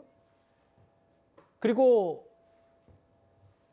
우리 시간으로 오후 3시, 어제 오후 3시, 그러니까 오전 현지 시간 8시에 키우역에 도착을 했는데 얼마나 보안에 철저했는지가 하루가 좀 지난 다음에 좀 알려진 내용들이 많습니다. 그렇습니다. 아무래도 이제 전쟁을 하고 있고 또 러시아가 어떤 공격을 할지도 모르는 상황 아니겠습니까? 그런 상황에서 극비에 방문을 할 수밖에 없었고 그리고 이제 아무래도 바이든 대통령이 우크라이나를 방문하는 것은 우크라이나에 힘을 실어주는 거예요.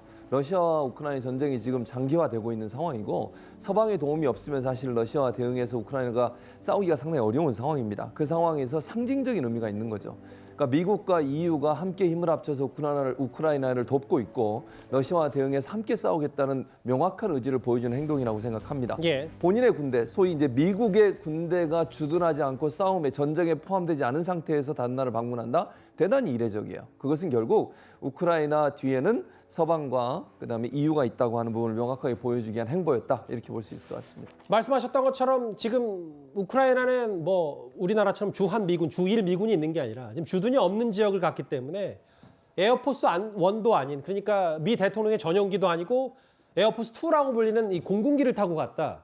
이런 것도 여러 시사하는 바가 좀 많은 것 같아요. 그렇죠. 이게 보안 문제라든지 또 러시아 측이나 아마 방문 직전에 통보를 했던 것 같습니다. 예. 통보를 해서 여러 가지 어떤 불상사의 방지를 했던 것 같은데 아마 바이든 대통령이 우크라이나 전쟁 1주년을 맞이해서 방문한다는 것은 굉장히 상징적인 의미가 있죠. 왜냐하면 이게 확고한 이제 우크라이나의 지원에 대한 입장들을 보인 것이고 전 세계에 이 전쟁에서 미국은 절대 뒤로 빠지지 않겠다라는 것들을 상징적으로 보여주는 장면 아니겠습니까? 지금 전 세계가 어떤 면에서 보면 우크라이나의 전쟁을 놓고 사실상 신냉정 체제로 이제 갔다라는 그 지적들이 있는 상황이죠. 그렇다 보니까 결국 이 모습 자체가 앞으로 아마 올해 우크라이나 전쟁은 상당히 지금 뭐 우크라이나가 잘하고 있지만 또 앞으로도 상당히 우크라이나가 버틸 가능성도 크고 예. 또 한편으로 보면 오히려 우크라이나의 전세가 역전될 수도 있는 그런 기반도 되겠다. 왜냐하면 지금 이번에 방문해서 거의 6천억 원 되는 이제 지원뿐만 아니라 새로운 탱크들에 대한 지원이라든지 군수 물자에 대한 지원들을 굉장히 유럽과 미국이 활발하게 하고 있거든요. 예. 아마 전쟁 양상도 좀 달라지지 않을까 싶습니다. 그러니까 우크라이나 행 007 작전이라는 상징적 의미 말고도 실제로 우크라이나가 젤렌스키 대통령이 얻어낸 게 좀 많잖아요, 미국에. 맞습니다. 지금 뭐 이현정 의원도 잠깐 설명을 했는데 6천억 원 규모의 추가 지원을 하기로 했어요. 탱크는 이미 지원하기로 약속이 돼 있는 상태고 점차로 들어가고 있는 상황입니다. 가장 지금 우크라이나에서 요구하고 있는 게 전투기예요.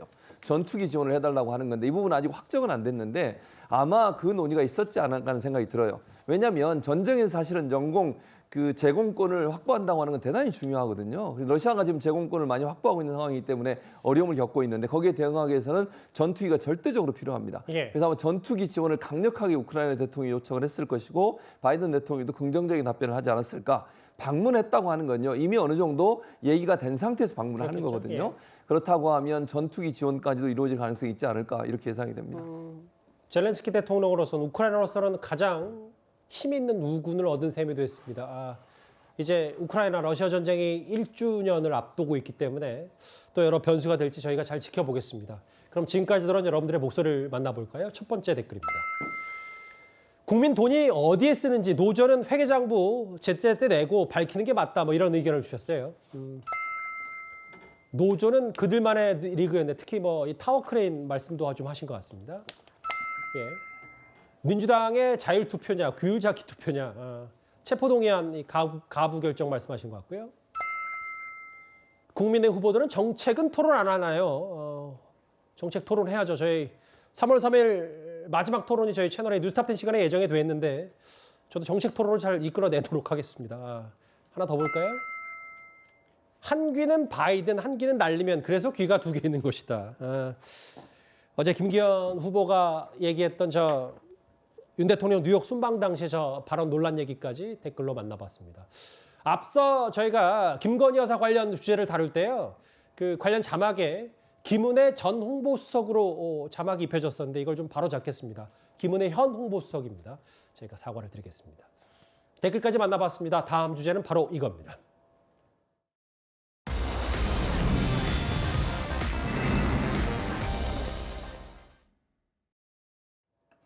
저희 뉴스탑10에서도 여러 번 알려드렸다시피 최근 가짜 뉴스로 인해서 많은 연예인들이 피해를 입고 있습니다. 백종원 씨, 연예인은 아니지만 스포츠스타 김연아 씨 말고도 최근에 개통령으로 불리는 강영욱 씨도 이걸 피해갈 수 없었습니다.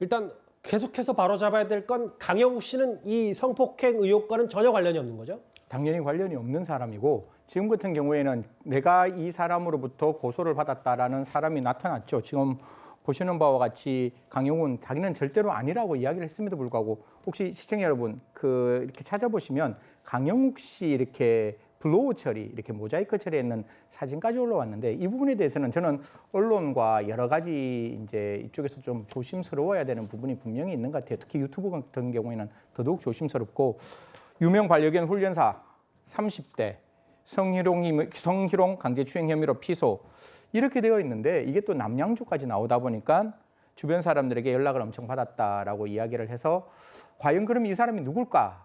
그 의문이 굉장히 정폭되었습니다.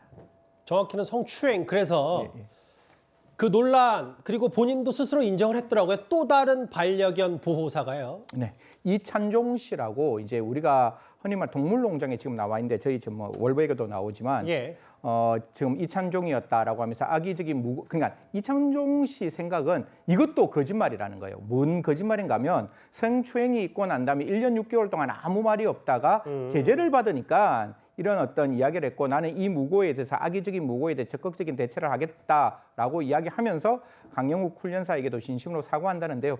모르겠습니다. 이게 정말 존재하는데 저렇게 얘기하겠다면 굉장히 나쁜 사람이 되는 것이고 정말로 악의적으로 무고했다면 그 무고하는 사람이 잘못되었는 건데 이런 부분에 대해서도 좀 엄중하게 이 사건을 들여다봐서 무엇이 맞는지 무엇이 틀린지 이거까지 좀 확인했으면 좋겠다는 말씀드리겠습니다. 이찬종 씨 입장은 이거예요. 그러니까 강영욱 씨가 괜한 오해를 받아서 미안하긴 합니다. 다만 본인도 이건 무고하다. 괴롭힘으로 징계받은 이후에 무고행위다. 뭐 이렇게까지 얘기했는데 고소인의 입장이 있으면 저희도 그걸 반영해서 만약에 재차 또 논란이 된다면 저희가 뉴스탑10에서 좀 전해드리도록 하겠습니다. 뭐 여러 가짜뉴스 혹은 뭐 여러 주장들 때문에 좀 혼탁해졌는데요.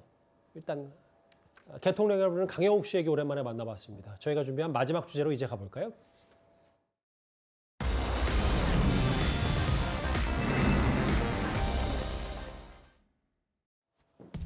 축구선수 손흥민 선수가 그라운드가 아닌 패션쇼장의 모습을 드러냈습니다. 그런데 그 장소에 또 한 명의 스타가 있었습니다.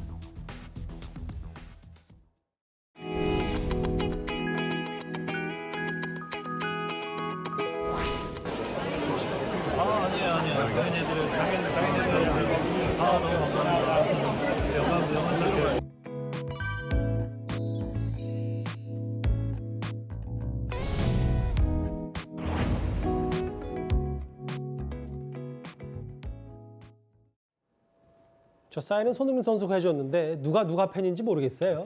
저도 저걸 보고 세상에서 가장 부러운 순간이 아닐까 그렇게 생각합니다.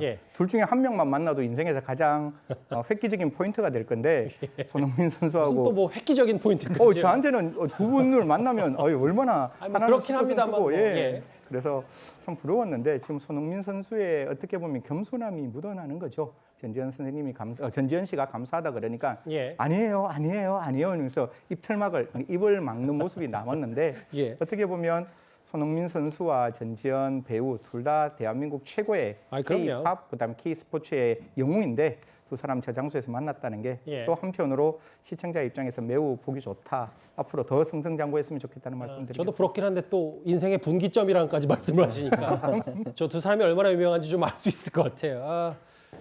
두 명의 슈퍼스타 손흥민 선수와 배우 전지현 씨 얘기까지 짧게 만나봤습니다. 화요일 뉴스탑10 준비한 소식은 여기까지입니다. 곧바로 뉴스웨이가 이어지니까요. 많은 시청 바랍니다. 여러분 고맙습니다.